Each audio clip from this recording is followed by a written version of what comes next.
OFC. Today we're going to talk about how David was anointed king of Israel. David spent a long time as a shepherd before he was a king. While he was a shepherd, David spent his time talking to God and writing songs about him.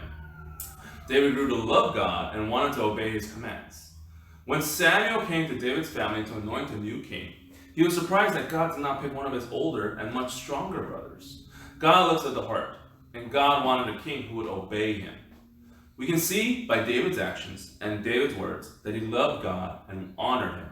God also wants us to love him with our hearts as well. Let us read today's passage together. Fill your horn with oil and be on your way. I am sending you to Jesse of Bethlehem. I have chosen one of his sons to be king. But Samuel said, "How can I go? If Saul hears about it, he will kill me." The Lord said, "Take a heifer with you and say, I have come to sacrifice to the Lord. Invite Jesse to the sacrifice, and I will show you what to do. You are to anoint for me the one I indicate." Samuel did what the Lord said. When he arrived at Bethlehem, the elders of the town trembled when they met him. They asked, "Do you come in peace?" Samuel replied, "Yes, in peace. I have come to sacrifice to the Lord. Consecrate yourselves and come to the sacrifice with me." Then he consecrated Jesse and his sons and invited them to the sacrifice. When they arrived, Samuel saw Eliab and thought, "Surely the Lord's anointed stands here before the Lord." But the Lord said to Samuel, "Do not consider his appearance or his height, for I have rejected him." The Lord does not look at the things people look at. People look at the outward appearance, but the Lord looks at the heart. 1 Samuel 16, 1-7. Right now, I wanted to take this time to watch a clip with you guys to help you better understand what was going on. Let's watch this together. My eldest is Eliab. Eliab. Then Abinadab. Abinadab. Shammah. Shammah. Joel. Joel. Nehemiah. Nehemiah. Sariah. Sariah. And Azariah. Azariah. Fine group.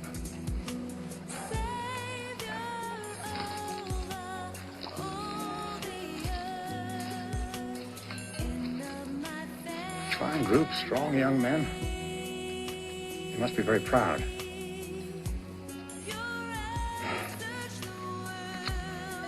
Is this all? Are these all your sons? Only my youngest and smallest stays out overnight with the sheep. His name is David.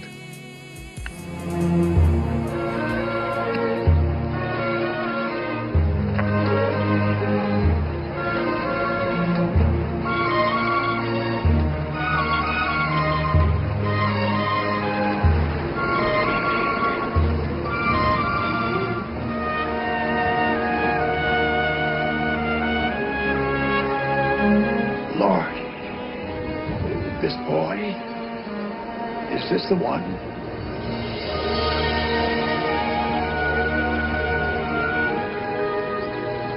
Don't consider his size or his age. The Lord sees not as man sees. Man looks at the outward appearance. God sees into the heart. Who goes there? Friend, my name is Samuel. Are you David? Samuel the prophet. Yes.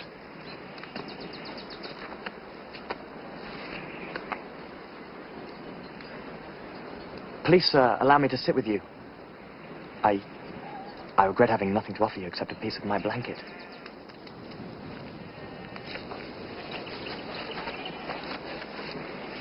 So you've heard of me? You anointed our beloved King Saul.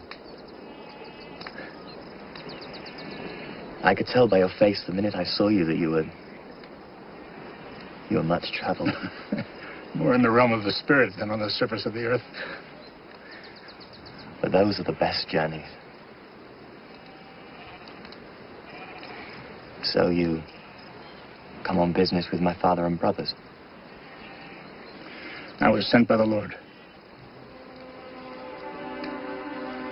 The Lord, our God, has sent me to anoint you as the one to rule over all Israel. and to build a great new kingdom.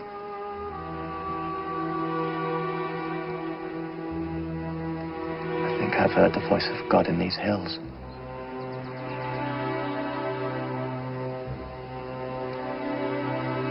This is God's will.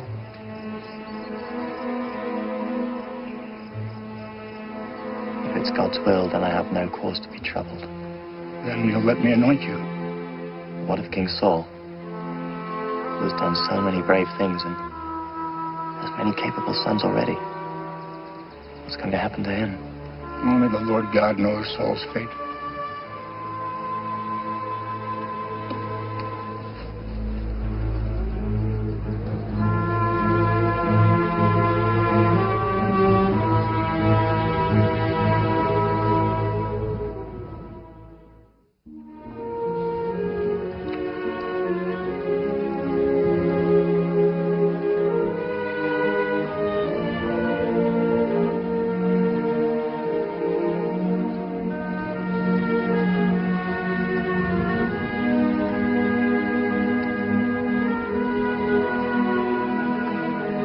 With the blessing of Almighty God, honoring the names of our fathers, Abraham, Isaac, and Jacob, I anoint you King of all Israel, King David. That was a great Leonard Nimoy playing Samuel the prophet in that clip. One of my favorite actors. But right now, we're going to play a small game. So I'm going to show you guys there are 3 boxes. And in these boxes, there is an item. And I will give you guys 5 seconds to try and guess what's inside the box, reading the clue that I put and wrote on the box. So right now, you see here, whatever's in this item, you can play games with it. I would specifically say you can play arcade games with. So I'll give you guys 5 seconds to try to figure out. 5, 4, 3, 2, 1. Let's open it. So this box contains a roll of quarters. Quarters that you could use when you guys go to the arcades to play video games. Next, let's go to the second larger box. Whatever is inside this box is edible. So I'll give you guys, edible means something that you can eat, something that you guys can swallow or eat. So I'm going to give you guys 5 seconds to try to figure out what's inside the box. 5, 4, 3, 2, 1. Okay, let's open it up. This one has vitamins. Vitamin C, vitamin D actually. I hope you guys are eating your vitamins, especially during the coronavirus. Okay. Finally, you have one more box. The clue is you wear it. I'll give you guys 5 seconds. I'm shaking it, so you guys hopefully you can figure it out. You wear it. So I'm gonna give you 5 seconds. 5, 4, 3, 2, 1. What's inside is a mask.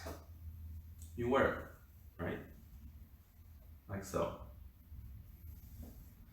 So guys, what we figured out, some of these boxes were much bigger than the contents of the box. And what I wanted to prove here was, just because something on the outside looks big or different doesn't mean it's going to be a particular way. In the same way, God looks at the heart. He looks at the inside more than what the outward appearance. You could be the tallest, the most motionless or strongest or buffest person in the world, but if your inside's rotten and just dirty and wants to do bullish or even bad things, then God doesn't even consider that person usable by him for his kingdom. So let's continue reading the passage. Then Jesse called Abinadab and had him pass in front of Samuel. But Samuel said, "The Lord has not chosen this one either." Jesse then had Shammah pass by, but Samuel said, "Nor has the Lord chosen this one." Jesse had 7 of his sons pass before Samuel, but Samuel said to him, "The Lord has not chosen these." So he asked Jesse, "Are these all the sons you have?" "There is still the youngest," Jesse answered. "He is tending the sheep." Samuel said, "Send for him. We will not sit until he arrives." So he sent for him and had him brought in. He was glowing with health and had a fine appearance and handsome features. Then the Lord said, "Rise and anoint him. This is the one." So Samuel took the horn of oil and anointed him in the presence of his brothers. And from that day on, the Spirit of the Lord came powerfully upon David. 1 Samuel 16, 8 through 13.